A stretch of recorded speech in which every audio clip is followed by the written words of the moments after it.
We'll go live in a few minutes or in a few seconds. Just waiting for Chido quickly. Hope that everybody's well. Hey, Ryan just joined. Nice. Okay. Okay.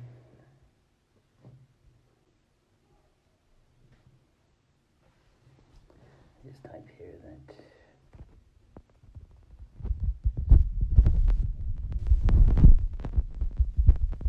now as well. Cool.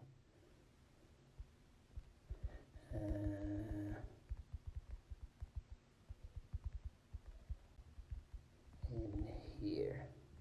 Yes, I've got the pods. Okay, Chido, I'll let you join just now.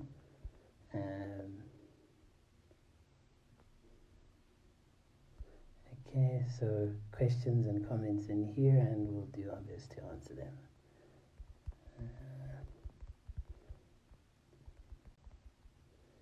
Cool. All right, I'm just gonna pin that quick. All right, pin the comment. Okay, Chido, you ready?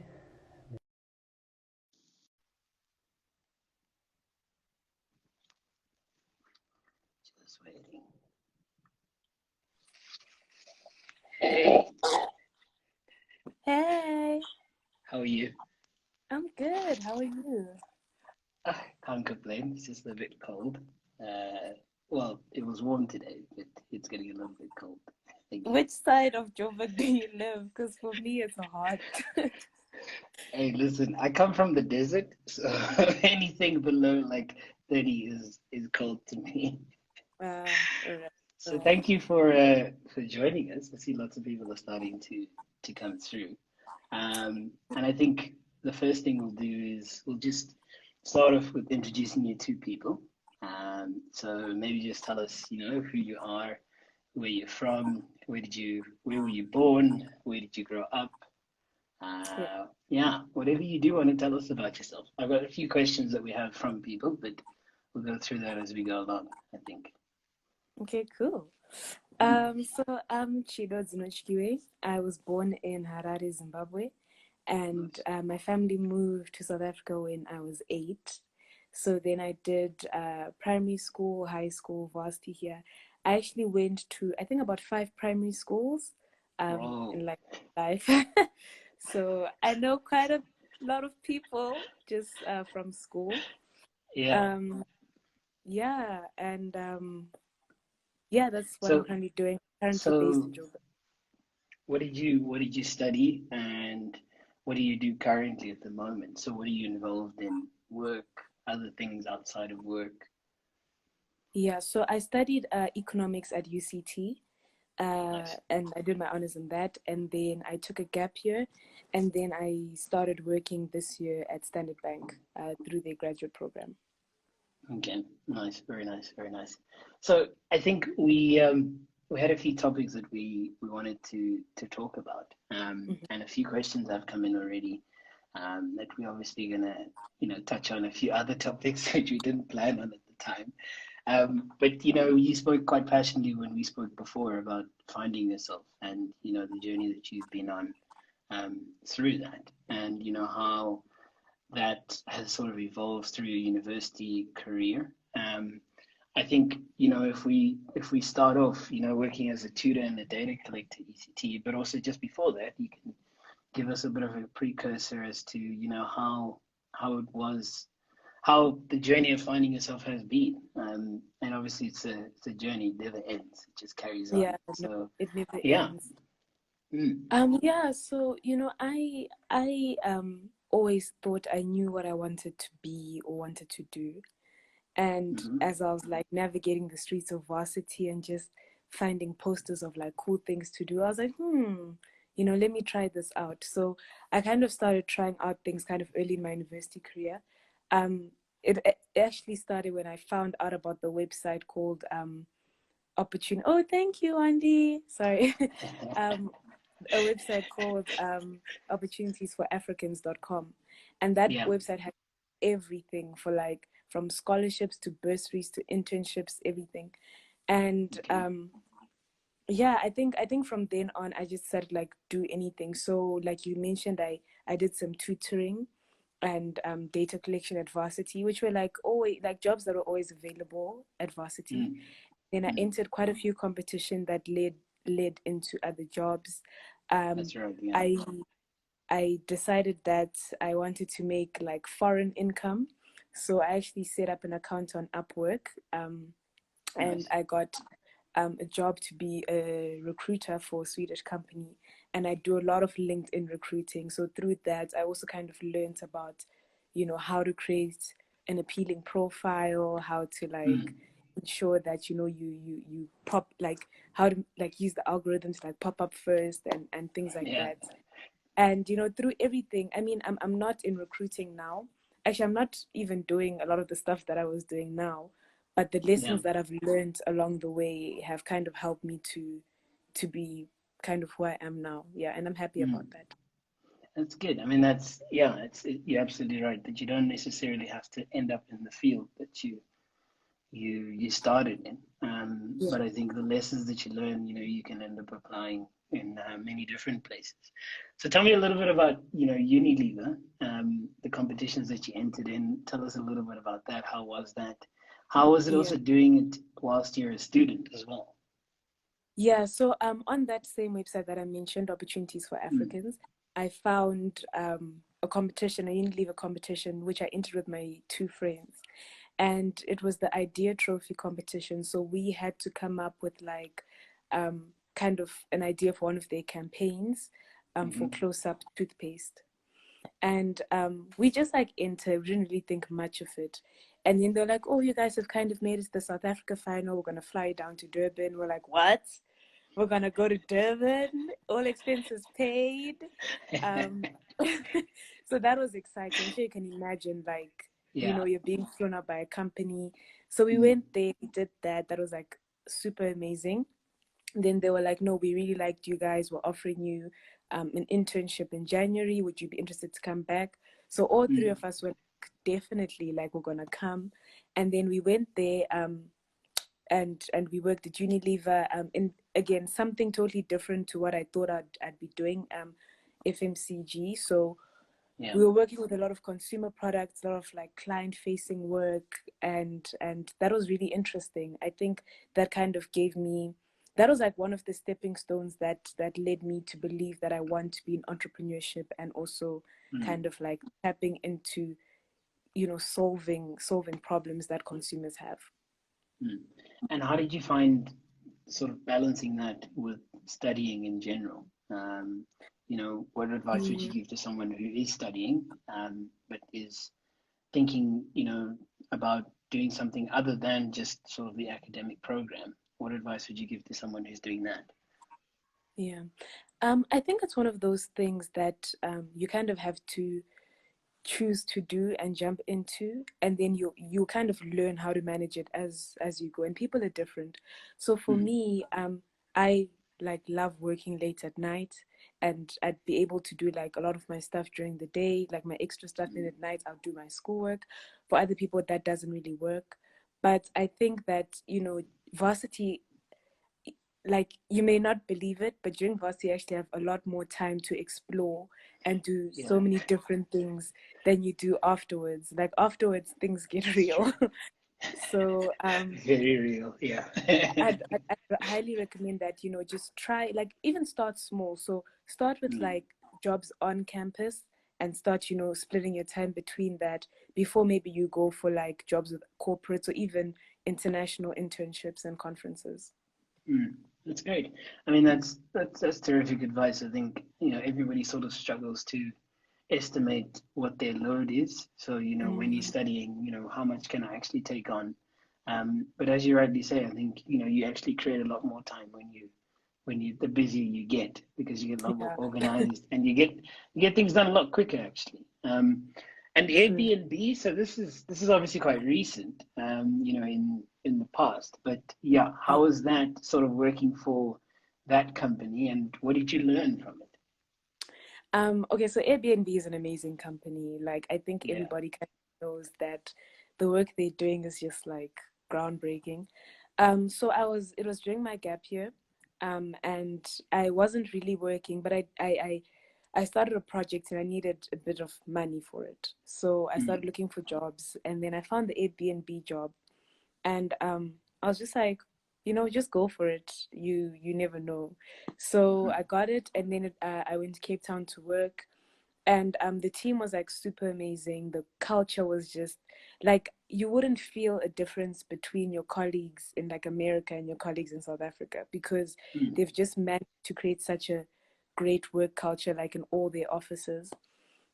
Key lessons from that opportunity are that you should never limit like your dreams. You should never limit, the extent of reach you want to get, because these guys started in San Francisco and now they're all over the world, literally opening doors for people to connect, for people to do things they were never able to do. For example, like camel riding in like the desert of Morocco. Like not a lot of people would have had access to that as easily as they do now because of Airbnb.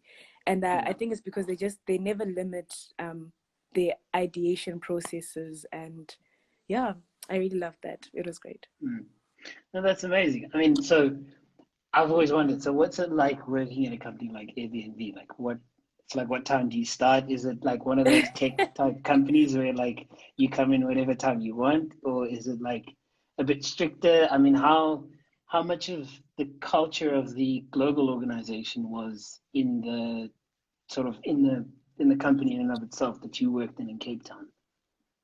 Yeah, so I mean, the rumors are real. The work cultures are quite flexible. People are very accommodating in those spaces.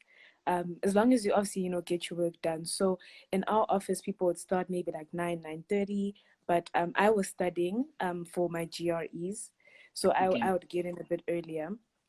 But yeah, people start a bit later. We had like office lunch every second Friday. Nice. We had a lot of freebies. Okay, not really freebies, but swag. A lot of like office swag.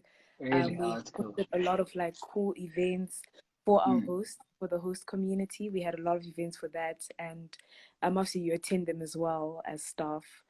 Yeah. I But did a lot of work. Yeah.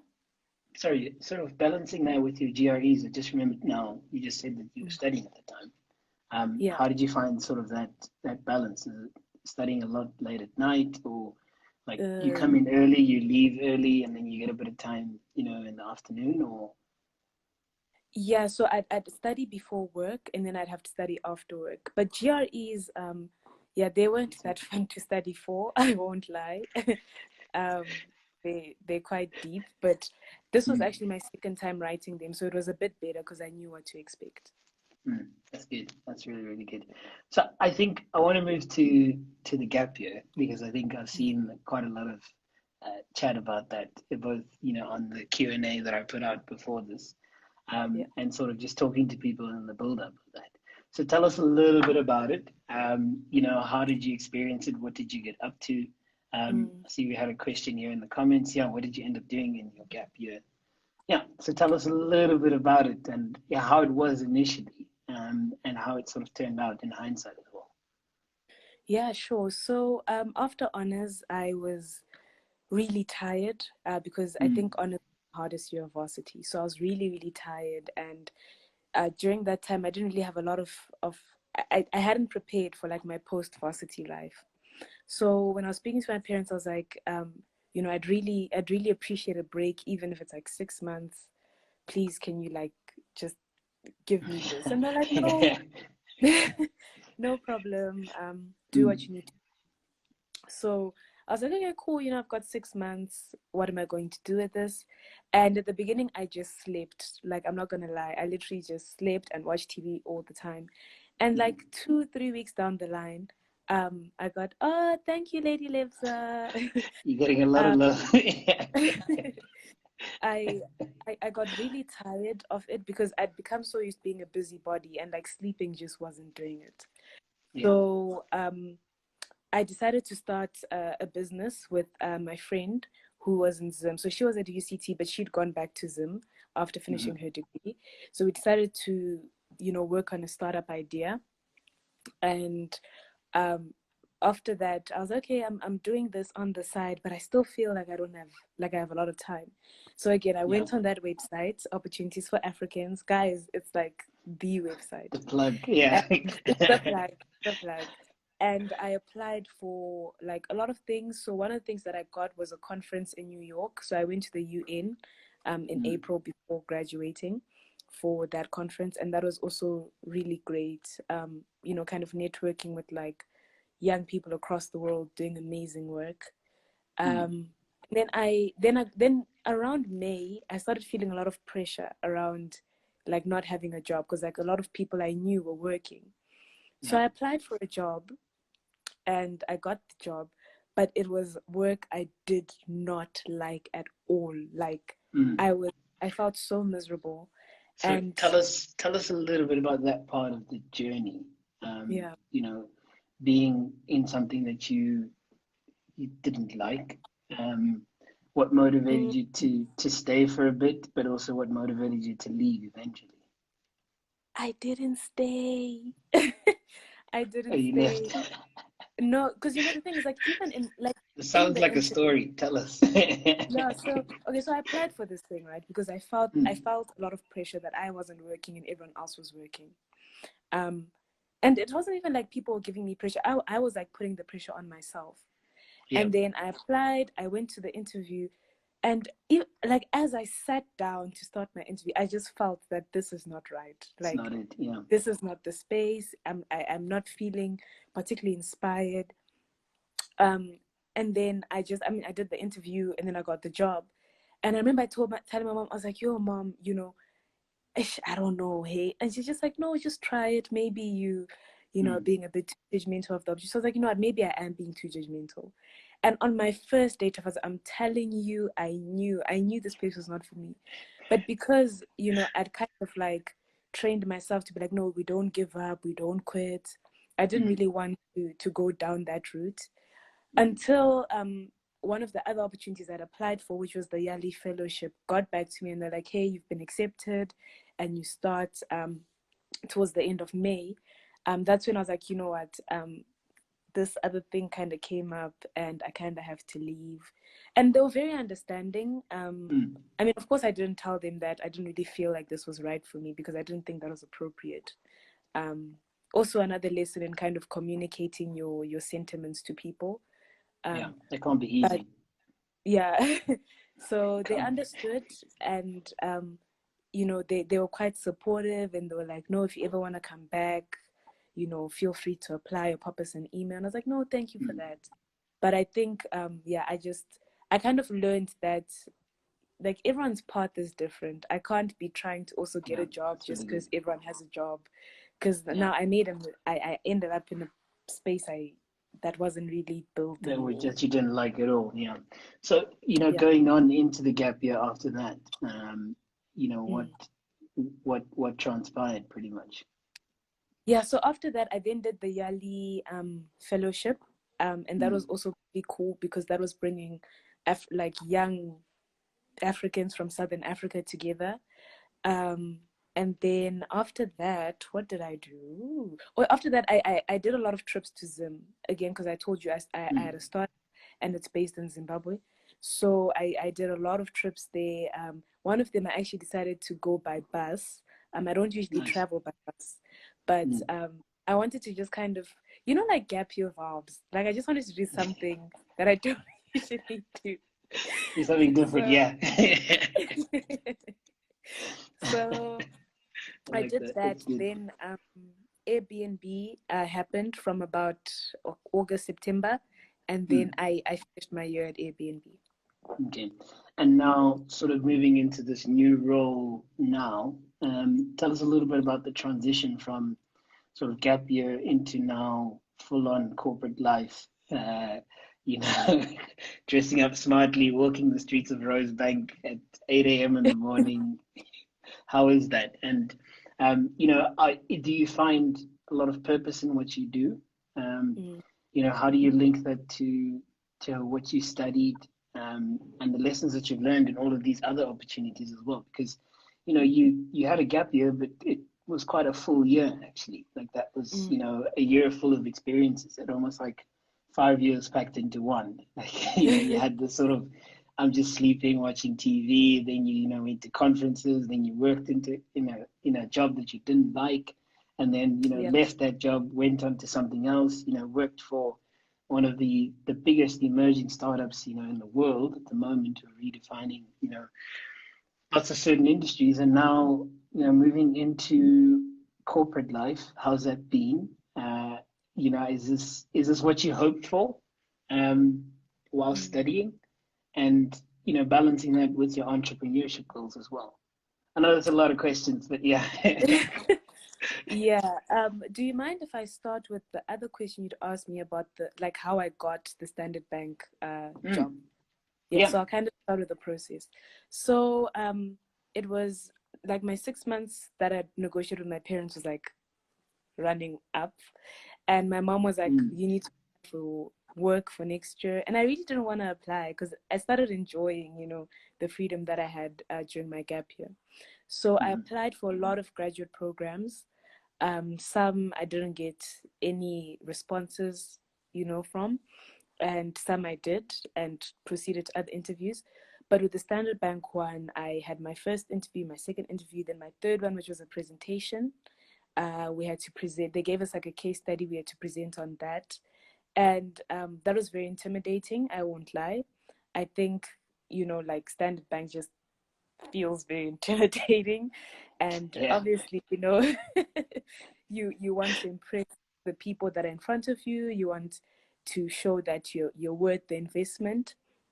So that interview was quite scary, but I'm really glad that, you know, obviously it like worked out. And then again, now telling the Airbnb people that I'm going to leave was quite difficult. When I actually told my manager, I actually cried because I'd fallen so much in love with the organization and the people and just the vision that I you know, I did kind of question the choice a little bit, but there were a lot of other things that kind of factored into me deciding to take a corporate job at this stage of my development. So after I decided to kind of leave with a month for me to prepare for work, mostly because at Airbnb we wore jeans and sneakers. At Standard Bank we don't wear jeans and sneakers. No. So I needed to obviously, you know, kind of shift and get my corporate wear on. The full on experience, you know, full on, and kind of mentally prepare for the space that I was about to enter. You asked if I thought this was the space I'd end up in. Not really. I mean, a lot of corporates did come to varsity and have like expos and you know, talks with us. But I never really pictured myself as someone who, you know, maybe would work. I actually didn't really know where I'd end up, but I'm really glad that I'm here. Corporate is very serious, and it's a lot of learning. It's a lot of learning, and I'm really enjoying it.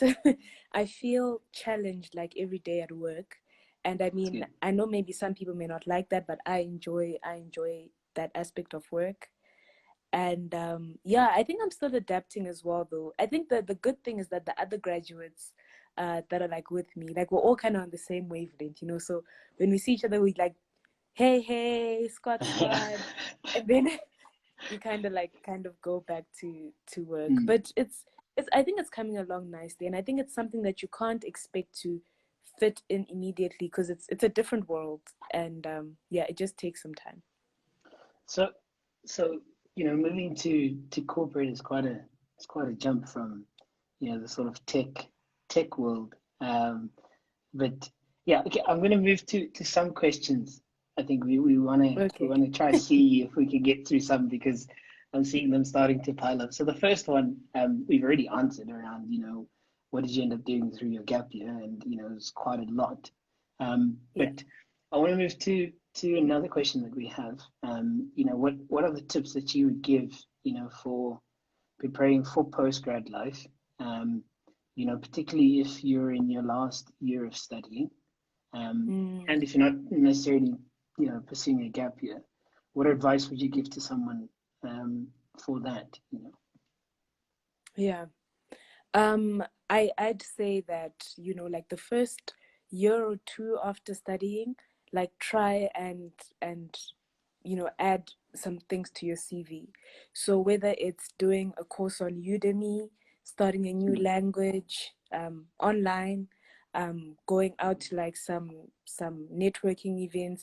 If you look on like Eventbrite, there's so many events that kind of speak to what you may be interested in, and there's such great breeding grounds for you to network and learn kind of more about what's out there. Because what I realized very fast, like soon after I left varsity, is that varsity was almost like a bubble. Like the world is like working so differently, and there's so many things that we don't know about. But obviously the best way to find out about them is to go out there. So if you're not like so like social, and I also understand that like now we have the whole COVID-19 thing, people aren't really having social gatherings, but try join like webinars where people are speaking, and then add that someone of interest on LinkedIn, start a discussion, and just connect with people. I think that's the best thing that someone can do during their gap year. To pretty much try, to get yourself out there, pretty much. I mean, that you almost have to sell yourself, for what all the skills and the talents that you've learned are, I think, quite important. So, I mean, moving to another question that we have in the comments, which I think you see already, is, around corporates and, what are they getting right? What's one thing that they're getting right, and what's one thing that they're not, when it comes to the support and success of women in the workplace. This is obviously a topic which is dear to your heart, and I'm quite curious from your experiences how you found that. So I think issues to do with women in the workplace are quite sensitive. I know that a lot of people have a lot of ideas about what should be happening and what shouldn't be happening. But I think that, kind of the first step, or the first thing that is being done to help the situation, is to give people a voice, to create platforms where people can express themselves, give suggestions as to what would make the environment more accommodating of them and their needs. And I think in all the spaces I've actually worked in, that has been done quite well. I haven't really, like, fortunately, actually, I haven't really had an experience where I feel stifled or held back because I'm a woman, or even because I'm a woman of color. I think that the world is really trying, and things are getting better. So I don't really I mean, I don't really have bad experiences, so I can't really comment on that. But I think, if I were in a situation where perhaps I wasn't being served, the best thing is always to try and find a space to speak up. That's really good. That's really, really good. So another sort of question that we had in the job application process, right? So, applying for jobs is quite a stressful process, because you have no clue whether or not the people that you're applying to are going to, accept you or not.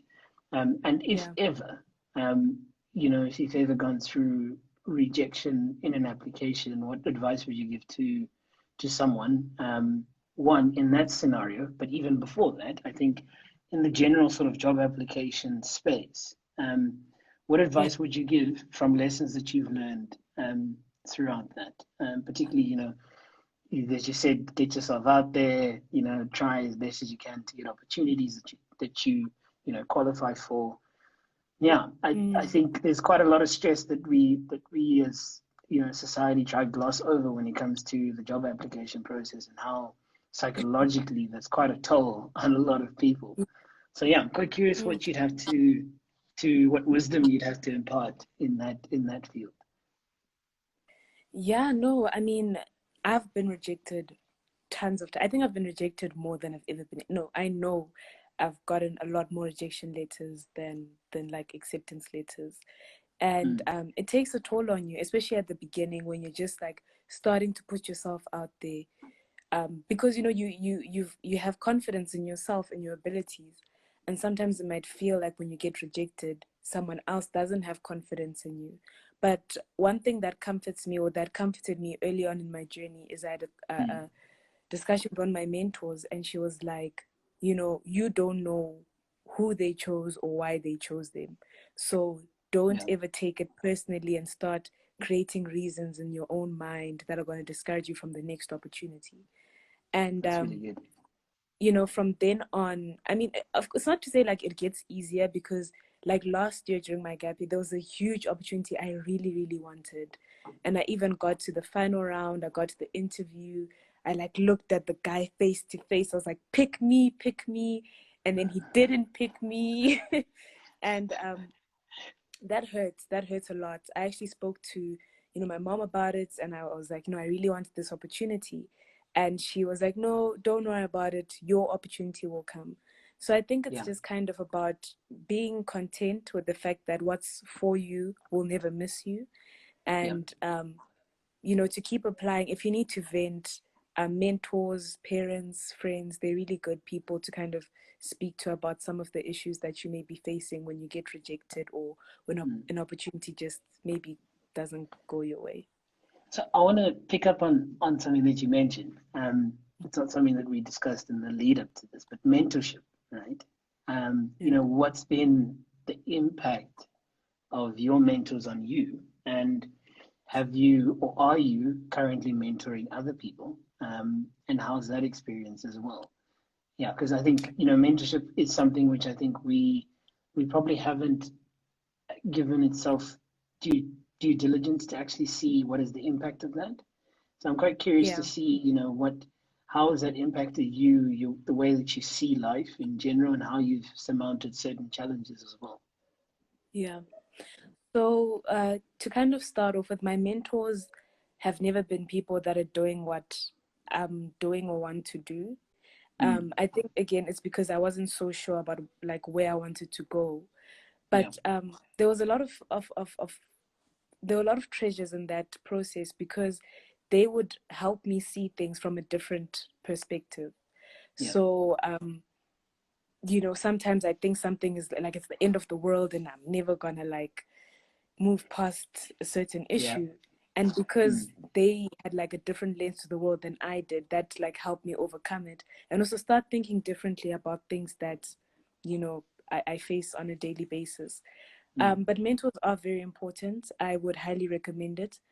And it doesn't, I mean, you don't need like, not you don't need it. Your mentor doesn't have to be someone who's like a billionaire, because I know those people can be inaccessible sometimes. But sometimes in your community, there's someone who, has reached a certain level that maybe you aspire to, or someone who's just doing really amazing things. And even just having a conversation or a few coffees with them is, that's a mentorship relationship. On my end, I'm not mentoring yet. I don't feel like I'm ready to do so. But, I'm one of those people who, if anyone ever wants maybe advice on something, or, I don't know, me to like link them up with someone I know, I'm always like willing to do that. That's really, really good. That's actually really, really good. So we had some other sort of questions which deviated a little bit from the topics that we wanted to discuss initially, but I think it's good if we touch on them. I've in the build up posting on the story that we're gonna go live together, we're gonna go chat, and we're gonna have hold on, we just got another question about mentorship. We're just gonna touch on that. Did you intentionally look for a mentor, or did it just happen through networking? Yeah, that's a really good question, actually. It is a good question. So I looked for my mentors. Through my journey, I've kind of found that it's quite difficult to kind of just meet a stranger at a networking event and then start a mentorship relationship, because it's also a lot about how you two connect. Mentorship is like two ways. You also you're teaching the mentor something in as much as they're teaching you something. So I've gotten one mentor from networking, and how that happened. like he inspired me so much, like so much when he was speaking. I just went up to him. I was like, listen, you're really amazing, and I really feel like I have a lot to learn from you. Please be my mentor. Can I set up a coffee? And he was like, yeah, sure. And I think that's the only one I've gotten from networking. But other ones have been people who, again, were in my community. I identified them as like doing really amazing things that I aspire to do myself, and I just kind of approached them for a conversation, and then one thing led to another. That's really, really good. So, I mean, how many mentors do you actually have? I'm quite curious because a lot of people maybe just have one, but it sounds like you have quite a few actually. I do have a few, but I think it's only because, like I said, I have a lot of different interests. So I have my own business, my own startup. So I have a mentor for that. Then I have a corporate mentor for like work life, and then I also kind of have like a personal mentor, for because like I'm growing, and there are a lot of things that I haven't figured out yet. There are a lot of things I haven't figured out yet that I think it helps to kind of have someone to speak to, like maybe if I have an issue with friends or things that are a bit more personal. I have someone to kind of speak to about that. That's really good. That's really, really good. I think you made a really good comment earlier about, mentorship is a bit of a two-way street. Actually, you get a lot from the mentor, but actually it's, someone once said to me that mentorship is a form of friendship, actually. It's just, focused and intentional on building each other up. And that's, I think, really good that you've intentionally sought out your mentors. And I think that's something that people can, take to heart going forward. So to deviate a little bit, we had quite a few comments, quite a few replies about, once I said that, yeah, we're going to go live, quite a few people were like, actually, she's really strong in her faith. And, that is something that people know you by. And yeah, so I was asked to ask you, to tell us a little bit about your faith journey, and what is your sort of daily routine within that faith journey, and yeah, that's pretty much something that took me a little bit by surprise because I was like, hey, we're going to be talking about this, and then people were like, oh, please also talk about this, and I was like, okay, great, sure. Okay, cool. So I grew up in a Christian household, and my mom would take us to church every Sunday, and my gran was like a leader at church, and I grew up with God basically in my life. And I think kind of I started really realizing the power of God in my life when I moved to South Africa from Zim, because there were a lot of things that could have or should have gone wrong in my life, and they didn't. They actually went the opposite way. Like things went really well, to the point where I was able to get like good training and even like compete nationally for Zimbabwe in athletics. And things like that don't just kind of like happen to anyone. So I think when I started noticing the hand of God in my own life, I obviously started taking my personal journey more seriously. And yeah, since then, again, it's a journey. It's another one of those journeys. You never have it figured out. Some seasons, are not as great as others, like personally, but God is always there. And my daily routine, I wouldn't say I really have a daily. I think the only thing I do daily is like read the Bible, and pray. But sometimes, like, I love attending conferences, like women conferences or youth conferences. I serve at church. I'm an usher at church as well, and I love that because it's really fellowship with other people. I get to meet other people and kind of be like the first face they see when they enter church. That's really good. Yeah, I love praying for people as well. I feel really kind of connected to my community and to God when I serve. So again, That's it's a really journey. I don't really, I mean, obviously with like COVID, there's a lot that I can't do, like being an usher, but there's just always so many opportunities that you can show the goodness of God in your life, and I'm always down to do that. No, that I think was really, really well put. And yeah, I think you're absolutely right in the sense that a number of these things are a journey, and that we don't start off at the finish line. But each day, if we endeavor to get, a little bit better and better each day, I think that actually is where the distinction comes in life. Let me see if I have covered all the questions that we had. Let's see. I had another one. We talked about career next steps. The only other one which I got quite late on was around entrepreneurship. And, what advice would you give to young entrepreneurs who are looking to start a business? What lessons would you think would you advise them to take heed of before they take any sort of step forward? Yeah. So, I think like the main advice that a lot of entrepreneurs get is that you must just start. And I must repeat that, like, just start with a conversation with another entrepreneur you're looking up to. Just start with oh, sorry, I'm getting distracted by the comments. Start with the conversation. Me too. Start with the plan. For me personally, I did not start with a business plan, so I didn't like sit down and write down what I wanted to do, because I'm a bit more of a doer. So I prefer to do stuff and learn as I go, and then maybe document later. I mean, now we do have a bit more of a plan. It's not like we're sitting with nothing. Okay. But I'd also just kind of have conversations with people in the industry. You will get a lot of people that will not be on your team, that will not want to give you information, that will turn your idea down, that will, just kind of make you feel like what you're doing is not like worth doing.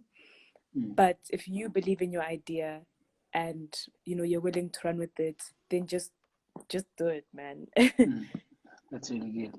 I can relate, in the past when I've started businesses, I think, had a little bit of fear initially, where it's like, maybe it's not the right time, maybe it will fail, maybe the economy is not right. But I think it's important to just start, to just go ahead and do it, because, if you fail, at least you've learned something in the process. And, in my experience, actually just starting with the intention, to succeed can actually result in a much higher probability of success in the business. But it is such a tough journey. I have so much respect for anyone who's in the entrepreneurship sort of field, because, every single day you have to fight, to land the platform, to make things pretty much, to make your vision come to fruition. And I think, it's the lessons that you've really shared are quite impactful. We do have another question in the comments. What do you do when it looks impossible to start your own thing? That's quite a heavy question. No, it is. It's quite loaded. So I started like a lot of things in varsity, a lot of like businesses. And those things were like quite easier for me to do. So, but they failed. All of them failed. And this business that I'm currently doing looked impossible. And I totally understand what you're saying, that, like the circumstances don't make sense, because like I said, my business is in Zimbabwe and I'm here, I'm working full time. Literally everything that they say shouldn't be done in a business is like my situation. But, it's working, and it's just about taking it one step at a time and just starting like where you can. So for me, in order to make what I'm currently doing possible, I partnered up with a close friend who, is based in Zim, and then we're able to work off our strengths and make things happen. But if something looks impossible, rather sit down and try to think of ways that you can make it happen, because I can tell you now it is possible. Yeah, that's really good. That's really, really good. So I think we're pretty much done. But before I let you go, I'm just going to open it up to the viewers. If anybody does have any comments or questions for you. So, whilst we wait for that, I think, you've shared some really, really insightful things. And, I just want to thank you for your time. I think it's been a really impactful conversation. Even, just for me, it's been just so inspiring to hear about your journey, to hear about just how much you've done. And, I've watched a lot of that happen, but I think, sometimes you don't quite realize just how much you've learned from it and just how much you've matured as a leader. And when I put it in the little advert before, I said that you're a world changer, and I really do believe that. And I think anyone watching this does actually see where that's coming from. In the most genuine and pure sense as well.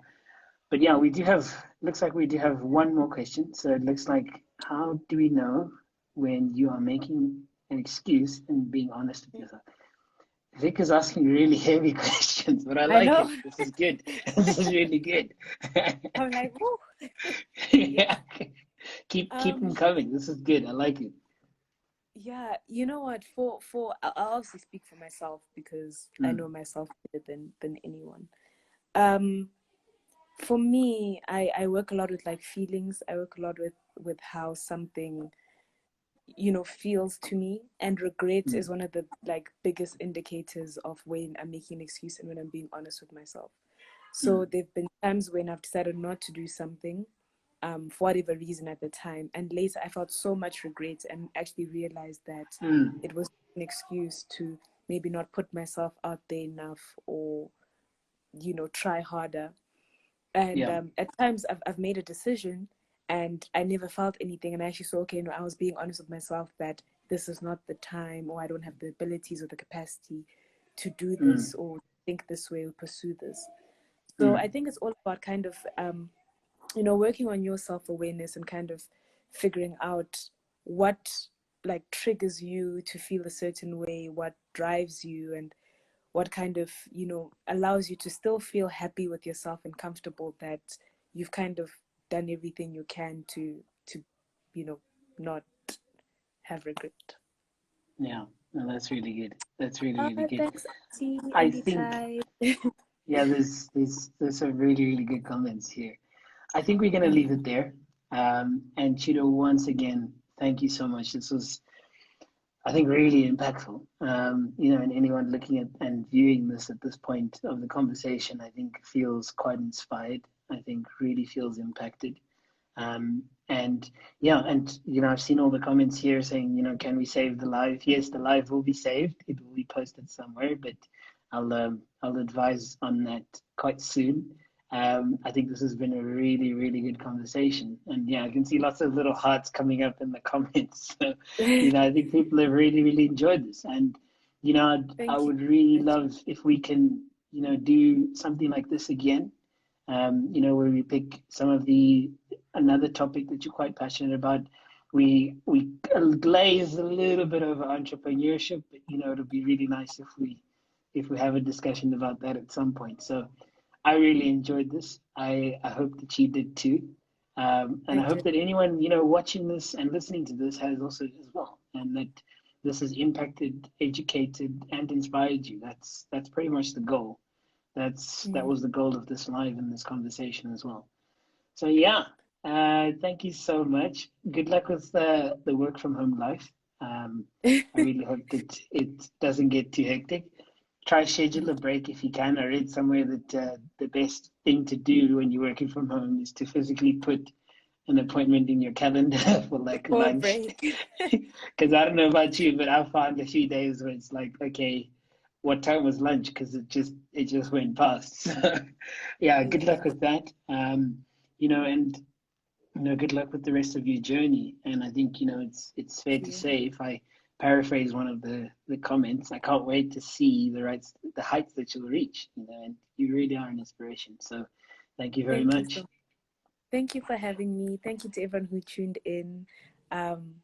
This was amazing. Thank you, Tafazo. Cool. No, great.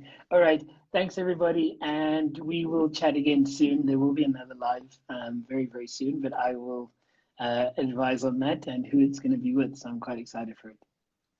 Cool. Thank you. Have a good Alrighty. afternoon. You too. Bye.